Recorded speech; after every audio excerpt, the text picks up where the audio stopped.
Sridhar Jewellers, Gold and Diamonds, presenting an extraordinary collections of gold and diamonds. 75 വർഷത്തെ വിശ്വസ്ത പാരമ്പര്യവുമായി പാരമ്പര്യ തനിമയും ആധുനികതയും ഒത്തിണങ്ങിയ സ്വർണ്ണാഭരണങ്ങളുടെ കമനീയ ശേഖരം. Sreedhar jewellers since 1950 east of central junction, KP road, Adoor.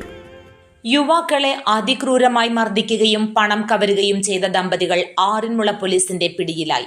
2 യുവാക്കളെ നിഷ്ഠൂരമായി ഉപദ്രവിച്ച കോയിപ്പുറം കുറവൻകുഴിമലയിൽ വീട്ടിൽ 30-കാരൻ ജയേഷ്, ഭാര്യ 25-കാരി രശ്മി എന്നിവരാണ് അറസ്റ്റിലായത്. സെപ്റ്റംബർ 5 രാത്രി 8 മണിയോടെ റാന്നി സ്വദേശിയായ യുവാവിനെ പ്രതികളുടെ വീട്ടിൽ വെച്ചാണ് ദേഹോപദ്രവത്തിന് വിധേയമാക്കിയത്. റാന്നി സ്വദേശി ദേഹോപദ്രവത്തിൽ പരിക്കുപറ്റി വിശ്രമത്തിൽ കഴിയുന്നതായി വിവരം ലഭിച്ചതിന്റെ അടിസ്ഥാനത്തിൽ ആറന്മുള SI വിഷ്ണു മൊഴി രേഖപ്പെടുത്തി കേസ് രജിസ്റ്റർ ചെയ്തു.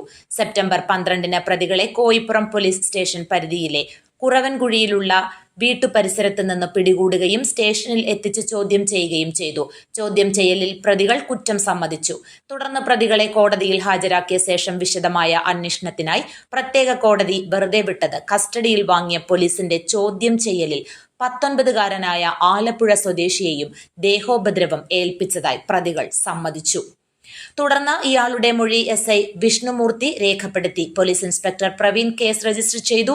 സെപ്റ്റംബർ 1 ഉച്ചയോടെ യുവാവിനെ കോഴഞ്ചേരി മാരാമണ്ണിൽ നിന്നും വീട്ടിലെത്തിച്ചാണ് ഉപദ്രവിച്ചത്. 20,000 രൂപ ബലമായി എടുക്കുകയും ചെയ്തു. തുടർന്ന് വണ്ടിക്കൂലിക്ക് എന്ന് പറഞ്ഞ് 1000 രൂപ തിരികെ കൊടുക്കുകയും ബൈക്കിൽ കയറി റാന്നിയിൽ ഇറക്കി വിടുകയുമായിരുന്നു. യുവാക്കളും ജയേഷും ബാംഗ്ലൂരിൽ ഒരേ സ്ഥാപനത്തിൽ ജോലി ചെയ്തിരുന്നവരാണ്. പത്തനംതിട്ട ജില്ലാ പോലീസ് മേധാവി R ആനന്ദിന്റെ നിർദ്ദേശപ്രകാരം Pathanamthitta DYSP Nuaman, Aranmula police inspector VS Praveen എന്നിവരുടെ നേതൃത്വത്തിൽ SI-മാരായ വിഷ്ണു, ഹരീന്ദ്രൻ, ASI മിനി, SSCPO-മാരായ താജുദ്ദീൻ, പ്രദീപ്, ശിവപ്രസാദ്, ബിനു, ഉമേഷ്, CPO-മാരായ വിഷ്ണു, ആദർശ്, ഗോകുൽ, വിഷ്ണു, കോയിപ്പുറം പോലീസ് സ്റ്റേഷനിലെ CPO വീണ എന്നിവരടങ്ങിയ പോലീസ് സംഘമാണ് കേസിൽ വിശദമായ അന്വേഷണം നടത്തി പ്രതികളെ അറസ്റ്റ് ചെയ്തത്. തെളിവെടുപ്പിന് ശേഷം പ്രതികളെ വീണ്ടും കോടതിയിൽ ഹാജരാക്കി.